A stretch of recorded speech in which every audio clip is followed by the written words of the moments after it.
Guys, saya jumpa satu lampu solar yang model lawa. Model dia ni nipis tau. Kalau kata korang nak letak dekat garaj kereta, memang ngam kalau design nipis macam ni. Dia bagi panel besar pula macam ni. Yang ni lampu solar yang pakai cahaya matahari untuk cas. Bila korang pakai lampu ni, jimat banyak tau. Sebab waktu siang macam ni, dia akan cas guna cahaya matahari. Bila malam pula, dia akan nyala dengan automatik. Lampu ni memang ngam kalau korang nak letak dekat garaj kereta, dekat belakang rumah semua.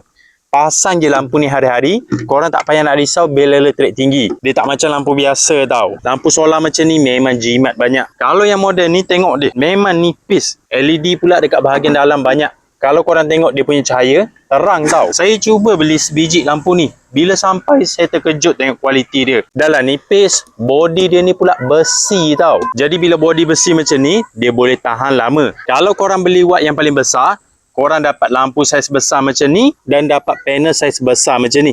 Bila panel besar, kelebihan bila waktu mendung macam ni, dia tetap boleh cas lampu ni untuk bagi penuh. Dia pakai pula bateri besar dekat bahagian dalam. Dia boleh simpan tenaga yang banyak. Jadi kalau korang nak cari lampu solar, lampu yang boleh jimat bil elektrik, nak cari yang model design nipis macam ni, design yang lawa untuk letak dekat garaj rumah, depan rumah semua, korang boleh check yang model ni. Korang kena beli watt yang paling besar, baru baloi sikit dapat dua-dua besar macam ni.